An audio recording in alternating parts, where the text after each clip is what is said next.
anyhow, went in the military, went to Monterey. From Monterey, So you would have been drafted. You were drafted. yeah, Right, okay, 20 years old. So this would have been 42, 43? 43, January the 8th. Okay. As a matter of fact, when I went for my medical, to show you this isn't too bright, we took a lot of tests, and then they had a urinalysis test, you know. They tested the urine, so I gave them the bottle, and I had to walk out the door and go across for some further testing. So I walked out the door and went on home. And Jesus, all of a sudden a guy comes at the door about the next day. Hey, where you go? I said, I thought that was it. He said, no, you've still got to finish your... So he was like, well, this guy's going to be a good leader, you know. But anyhow, went in the military and went to Monterey. From Monterey, went cross country to Clearwater, Florida, and served the training there. How long was your boot camp? About 6 weeks. Okay. And this was Army? Yeah. Okay. You know, all the marching where you're going underneath the barbed wire and they're shooting at you, you know. And They're shooting at you with live ammo. oh yeah, but they were shooting over. Right, but if you stand up. Oh yeah, no, I didn't stand up, but I did learn that I think I told you that this old guy that was running through the obstacle course with me, he was older than I was, and we came to this wall. He had to go up the wall, and he couldn't do it, and the officer that was, get up and get it, and I said, you know, he's trying, but he's a lot older. Oh, and the guy, took me out of the line. He says, so I had me out that evening running the obstacle course all by myself. Okay, one more time, over that wall. And he said, when you're there, your buddy falls, you keep trucking. So, then, let's see, from there, went back to Sacramento and, sent up to Yosemite for 3 months for learning how to spy and how to break codes and how to learn the Morse Code. And you had to get to a point where you could receive and send a certain number. So that's what I got. But I wanted to really go into the Air Corps. I wanted to become a flyer.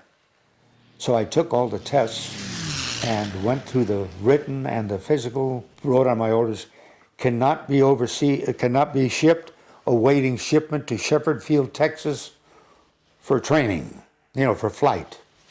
And I thought, man, this is good. I've got it made. So I'm sitting there in Fresno in the Army, and a guy comes to the door, some messenger. 3912253 Cortez? Yeah. Would come with me. I say, I can't be shipped. We need somebody that's got your background. They took me to this little outfit. There's 29 guys. A week later, I'm on a ship going overseas. Anyhow, the first guy I met was, did you meet Mike Hernandez? He was, well, Mike, that's the first guy I knew in my outfit. What the hell am I? About 30 days later, I found myself in Bombay, India. And where did you ship out from? San Francisco? No, Norfolk, Virginia. So you trained back across the country? We came down and we were around Cape Town, South Africa. We stayed overnight at Cape Town, South Africa. Oh, that's where I told you that we're getting off the ship, and the captain goes, now hear this. You're going to be offered some of this green rum here. Do not take this green rum. So what's the first thing a good soldier does? Let me try that green rum. And we really got snockered. Everybody. That's when we were upstairs in what they call the Queen's Hotel. It was an upstairs big space with tables like this with all guys from France and English soldiers and all of us just mingling there and drinking heavy. We're sitting there, and an English soldier taps in. He says, I say, Yank, you stole my bloody bottle of beer. And I said, I didn't steal your bottle of beer. I stood up, and he gave me a shove, and I knocked him down. And anyhow, he fell on against the table, and I picked him up. He had a big, heavy coat on. I picked him up. I said, come on, I'll buy you a bottle of beer. He says, okay. So he sat down at our table. You know, what the hell, you're 20 years old and not too bright. But all these other guys, that when they knocked down that table, it irked some of the other guys there, and they're fighting about nothing. Oh, God. Anyhow, the buddy that I had was passed out. So I threw him over my shoulder. We walked down to the edge of the bottom stairs, and I let him go. And he hit himself on the curb and made a great big gash on the top of his head. He's the one, he thought he'd been involved in that fight on the Queen's Hotel there in Capetown. And I'm laying there, and I don't know how that happens in life, but I'm laying there, and all of a sudden I'm seeing the whole scene. Me carrying him on my shoulder like a bag of potatoes down the steps and letting him go. And you know, then the hospital sewed him up and he was out. But then all of a sudden I'm saying, hey, Keith, you weren't even in that fight. You were passed out in your chair. And I picked you up. And when I told him that, you son of a bitch, I thought I'd got it. He said, why did you have to do that? Couldn't you just keep your mouth shut? I said, no, I was shocked that I was, you know. Anyhow, after we went around the Cape, as we were headed out past the, what's the island there? Madagascar? Madagascar, yeah. They came out with the announcement, the captain comes up, or the announcer comes up. Everybody below deck and into their bunks were about to face some bad storms. They call them some heavy squalls. And I said, Jesus, squalls, that must be something. So instead of going down, we had a big 5-inch gun on the front of the ship, and it's covered with a huge canvas. I think I'm going to see what that's like. So I got up under the canvas at the base of that gun, and nothing unusual happened. But then after a while, it started getting a little bit heavier, and oh boy, I better get it. So it got to the point where I'd feel the ship would bam, and then the water would come over. Well, of course, the water would come over and under the canvas and all. I thought, Jesus Christ, what have I done? So fortunately, there were ropes. So I realized that maybe I could get washed over, so I tied myself down. And it must have been not very long, maybe an hour, of constant shuddering. And there were 7,000 people on that ship.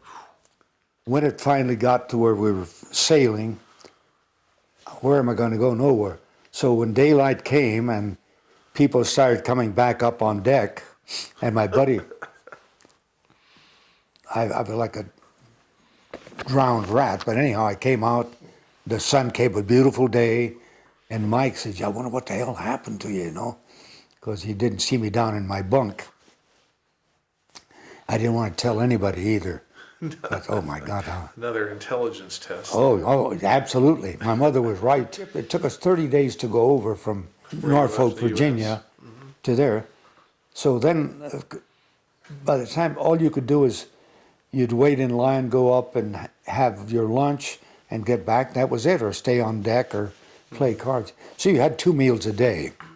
But when we got to Bombay, I realized you're not in the U.S. now, and the Indians, of course, were pretty much indentured slaves, you know.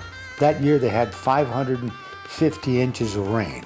But it was so heavy, you'd be picking up frogs and fish that were being carried by this mass of water, you know, and all kinds of bugs and spiders and stuff. But it was a good experience. I enjoyed India a lot. So I was stationed there probably 3 months. But then I went traveling. Mike and I were always very curious. So we'd get the rickshaws and we'd go through all the first thing we went to is places where they say, do not go to these places. Because they were really interesting. You know, really the sacred cows and the beggars and as a matter of fact, that's where Mike and I were in Mike Hernandez was a guy that was very fastidious. but we were in this hotel, and the waiters wore these plumed outfits, beautiful red outfits, and nice, a lot of fans, and we ordered a drink that was something like I forget what it was, but anyhow, it was like a lemonade. And a fly landed in Mike's drink. And Mike turns around and he goes, "Waiter, waiter." And the waiter comes over and he looked and Mike says, "Look at that." And he was really furious. And the waiter was, "Oh." And I started laughing. And Mike was so angry. He was furious. The waiter, I said, "Mike, can you imagine?" That waiter was thinking these American soldiers can't even take their, but he didn't think of, so that wasn't the funny. We go out, oh come on, we went out. We go out in the street, a lot of beggars. And boxies, begging. And we were about half a block down, and Mike goes, "God damn it!"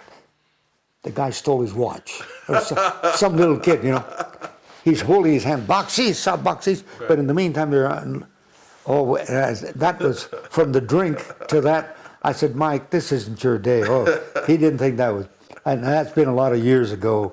It's been 75 years ago. That I still remember how he was. But the waiter, the way the waiter, it was almost like a movie.